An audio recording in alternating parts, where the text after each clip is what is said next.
예, 안녕하세요. 한국태화양리학회 학장 태화입니다. 한 분이 이런 질문 하셨어요. 대법원 판결에 대해서 이제 받아들이지 못하고 거기에서 이제 막 항의하고 하는 분들 사주적 특징은 뭐가 있나요? 또는 헌법재판소에서 어떤 결정을 했는데 사람들이 가서 받아들이지 못하고 이렇게 행동하는 분들 사주적으로는 어떤 특징이 있나요? 이렇게 물어보더라고요. 특징이 있죠. 그 사주 해석은 이제 육친을 기본으로 하는데요. 상관이라는 성분이 있습니다. 상관. 상관은 뭐냐면요. 일간이 생하는 오행인데 음양이 다른 것을 상관이라고 합니다. 예를 들면 내가 간목일주다. 간목이다. 그러면 정화가 상관입니다. 상관은 좋은 뜻도 있어요. 뭐 총명하다. 아이디어가 뭐 좋다. 자기를 잘 표현하고 드러난다. 이런 특징도 있는데 요게 또 다른 특징은 뭐냐면은 상관이란 뜻은 이 관을 부정하는 거예요. 관. 이 관이란 건 뭐예요? 어떤 틀, 규정, 정해진 거, 전통 이런 걸 부정하는 겁니다. 예를 들면 대법원에서 무슨 결정을 했다. 예를 들어 이재명이 뭐 유죄 의견으로 뭐 파기환송했다. 그러면 네가 뭔데?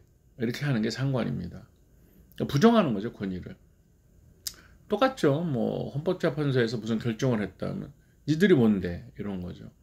그러니까 어떤 회사에서도 뭐 규정이나 어떤 상사의 업무 지시나 감독에서 이렇게 무슨 잔소리를 한다 이러면은 네가 뭔데? 이런 게 상관이죠. 그러니까 상관은 이제 자기 사업을 하거나 자기가 좋아하는 일을 할 때는 긍정적이지만 또 정해진 틀이 있는 조직이라든가 어떤 틀을 지켜야 되는 데서는 그걸 거부합니다. 그게 상관의 특징이에요. 근데 상관이 되게 강하게 좋게 작용할 때는 뭐 독재에 투쟁을 하거나 뭐 독립운동을 하거나 이래서 그런 뭐 이렇게 일제라든가 어떤 권위주의 정부에 대해서 인정하지 않는 거죠. 그게 상관입니다. 그럴 때는 뭐 독립투사라든가 또 뭐 굉장히 그 민주화 운동 같이 이렇게 보이는 거죠. 근데 이제 또 이런 대법원 판관이나 이런 데 또 상관이 작용하면은 글쎄 그좀 어떻게 보일지는 뭐 사람들이 판단하겠죠. 그리고 이 상관이 명분이 있으려면 인성이 상관을 조절해주면 좋습니다. 인성이라는 거는 나를 생하는 오행이죠.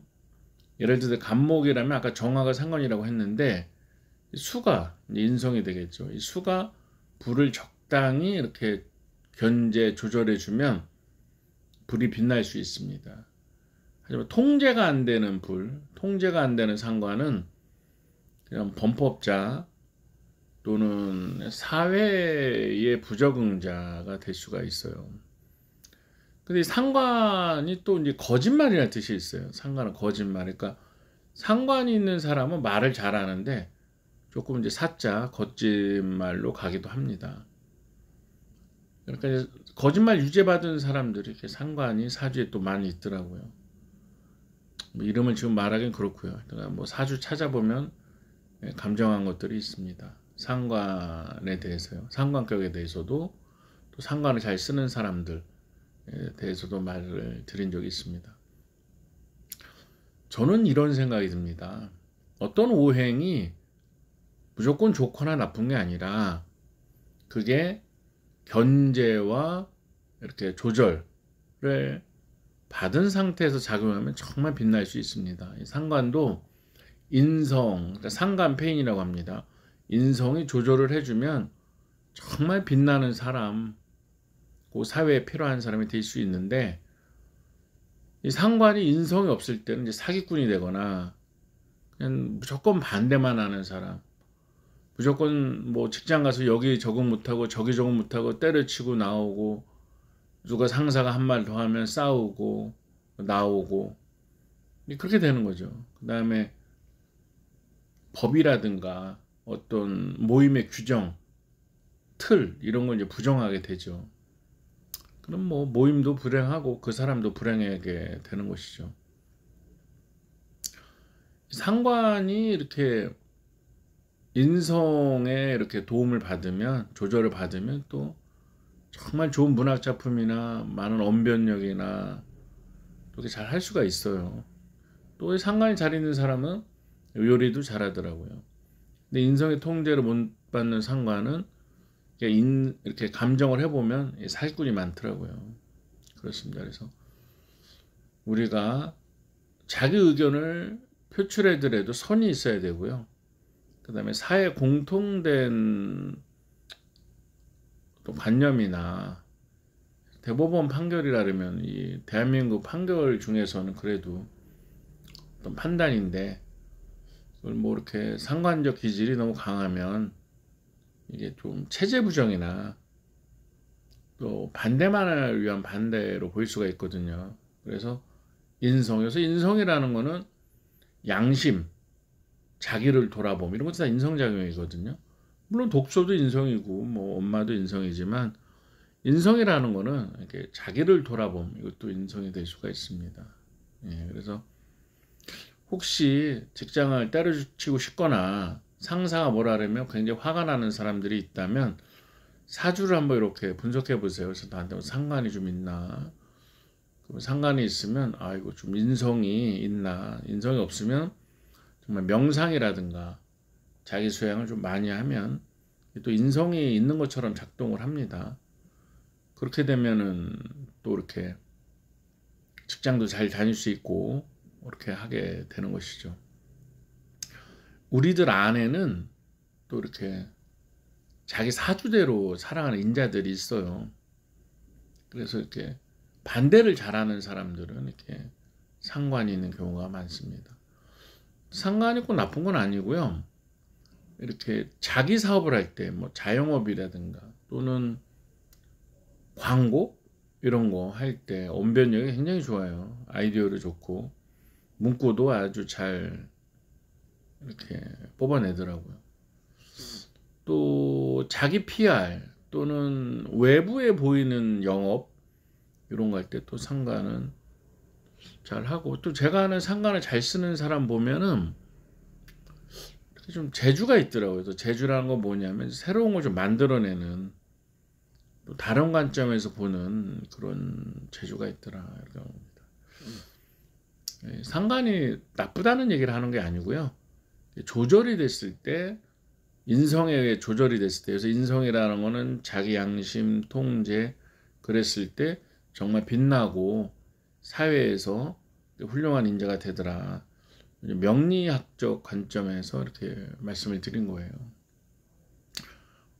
폭력적이거나 뭘 두려워하지 않는 것은 뭡니까? 상관 플러스 겁재입니다. 뭐 앞에서 뭐 그냥 정말 뭐가 막아도 두려워하지 않고 나가는 것이 겁재, 비견 겁재는 주체성인데, 비견은 내가 1등 해야지 이런 거라면, 겁재는 내가 쟤를 누르고 쟤를 뭐 죽이고라도 1등 해야지 이런 거예요. 그러니까 경쟁심이 굉장히 강하죠. 그런데 상관은 틀을 깨면서 표현하는 거니까 이 겁재와 상관이 같이 있으면 옛날 사주책에서 굉장히 안 좋게 봤습니다. 뭐 불안당, 또 뭐 무례배, 또는 뭐 여러 가지 어려움이 생기는 걸로 봤거든요. 이런 것도 좀 이렇게 좀 조절이 되는 사주는 괜찮은데, 그게 안 됐을 때는 정말 물불 안 가리고 이렇게 자기 말 하는 사람이 되죠. 자기 행동만이 옳다 이렇게 사는 사람이 될 수가 있습니다. 사주 감정을 할 때 느끼는 거는 참 자기가 태어난 사주 구성대로 많이 살아간다 하는 것을 많이 느끼게 돼요. 그리고 관상과 수상도 강의를 하는데, 사람들은 자기 관상과 수상대로 많이 살아간다는 걸 느끼거든요. 그러니까 타고나는 게 많은 것 같아요. 어떤 거에 대해서 막 못 받아들인다, 이것도 판결이나 이런 거에 대해서는 상관이 있는 사람이 그렇구나 하는 걸 많이 요즘에도 느끼고 있고요. 또 이제 수용성이 강한 사람은 이제 인성이라 그래서 인성이 많은 사람들을 보는 것 같습니다. 예, 뭐 어떤 특정 정파를 말하는 것이 아니고요. 이제 사주로 보는 그 사람의 심리에 대해서 말씀드렸습니다. 혹시 뭐 사주 상담하거나 타로 상담하거나 풍수 상담 하고 싶은 분이 있으면 010-4277-1922입니다. 부적도 잘해요. 그래서 부적도 하고 또 단순히 학문 공부만 한 게 아니라 기도도 이렇게 많이 했습니다. 그래서 좀 단순히 신받은 사람들보다 영적인 능력으로 해결하는 것도 있고 하니까 부적이라든가 또 이렇게 영적인 어려움 있는 분들도 문의드리면 답변을 드리겠습니다. 행복하세요.